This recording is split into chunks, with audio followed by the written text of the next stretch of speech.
America की अर्थव्यवस्था मुख्य रूप से कुछ प्रमुख क्षेत्रों पर निर्भर करती है। सबसे बड़ा हिस्सा सेवाओं का है, जिसमें फाइनेंस, टेक्नोलॉजी, हेल्थ केयर और प्रोफेशनल सेवाएं शामिल हैं। इसके अलावा अमेरिका की ताकत उसकी आंतरिक खपत, कंज्यूमर स्पेंडिंग में भी है, यानी लोग जो चीजें खरीदते हैं। सबसे महत्वपूर्ण बात, डॉलर का दुनिया की रिजर्व करेंसी होना है, जिससे अंतर्राष्ट्रीय व्यापार और तेल का लेन देन इसी मुद्रा में होता है। यही डॉलर की बादशाहत का सबसे बड़ा कारण है। एक नई कहानी, त्रिशूल का उदय। डॉलर बादशाह की सल्तनत। बहुत समय से पूरी दुनिया पर एक ही बादशाह का राज था, डॉलर बादशाह। उनकी सल्तनत इतनी मजबूत थी कि तेल से लेकर व्यापार तक हर काम उन्हीं की मुद्रा में होता था। अगर किसी देश को कुछ खरीदना होता तो उन्हें पहले डॉलर कमाना पड़ता। इस व्यवस्था ने डॉलर बादशाह को सबसे शक्तिशाली बना दिया था। लोग कहते थे कि उनकी ताकत का कोई अंत नहीं। 3 महाशक्तियों का गठबंधन। इसी सल्तनत से दूर 3 महान सभ्यताएं थी, भारत, रूस और चीन। रूस के पास दुनिया के सबसे बड़े ऊर्जा भंडार थे।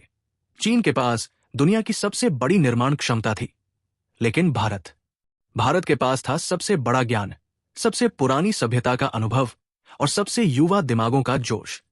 इन तीनों को लगता था कि डॉलर की इस बादशाहत में कहीं न कहीं असमानता है। हर लेन देन पर उन्हें एक अदृश्य कीमत चुकानी पड़ती थी। एक दिन एक गुप्त सभा बुलाई गई। रूस ने अपनी ऊर्जा की ताकत दिखाई, चीन ने अपने विशाल कारखानों की। लेकिन फिर भारत के प्रतिनिधि ने कहा, हमारी असली शक्ति हमारे ज्ञान और भरोसे में है। त्रिशूल का जन्म। भारत ने एक अद्भुत विचार रखा, हम एक नई मुद्रा बनाएंगे जिसका नाम होगा त्रिशूल। ये सिर्फ कागज या डिजिटल नंबर नहीं होगी, ये 3 स्तंभों पर खड़ी होगी। रूस की ऊर्जा, चीन की उत्पादन क्षमता और भारत का ज्ञान और विश्वास। ये त्रिशूल नाम इसलिए रखा गया क्योंकि ये 3 महान शक्तियों के मिलन का प्रतीक था। भारत ने प्रस्ताव रखा कि यह मुद्रा किसी एक देश की नहीं, बल्कि तीनों की गारंटी पर चलेगी और इसकी बैकअप के लिए सोना और अन्य बहुमूल्य धातुएं रखी जाएंगी। इस नई मुद्रा में तकनीक और व्यापार का ऐसा तालमेल होगा जो पहले कभी नहीं देखा गया। बादशाहत को चुनौती।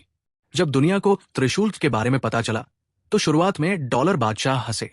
उन्होंने इसे एक मजाक समझा, लेकिन धीरे धीरे चीजें बदलने लगी। रूस ने अपना तेल त्रिशूल में बेचना शुरू किया, चीन ने अपना माल त्रिशूल में निर्यात करना शुरू किया और भारत ने अपनी तकनीक, अपनी सेवाएं और अपनी बुद्धिमत्ता को त्रिशूल के साथ जोड़ दिया। दूसरे छोटे देशों को भी ये व्यवस्था पसंद आने लगी। उन्हें लगा कि अब उनके पास एक और विकल्प है जो डॉलर पर उनकी निर्भरता को कम कर सकता है। धीरे धीरे त्रिशूल का उपयोग बढ़ने लगा। नए युग की शुरुआत। कहानी का अंत ये नहीं है कि डॉलर बादशाह की सल्तनत पूरी तरह से खत्म हो गई, नहीं, लेकिन उनकी बादशाहत अब पहले जैसी नहीं रही। अब दुनिया में एक ही राजा नहीं, बल्कि एक नया संतुलन आ गया था। भारत की दूरदर्शिता और नेतृत्व ने यह साबित कर दिया कि असली ताकत सिर्फ अर्थव्यवस्था के आकार में नहीं होती, बल्कि सही समय पर सही विचार और भरोसे पर भी निर्भर करती है।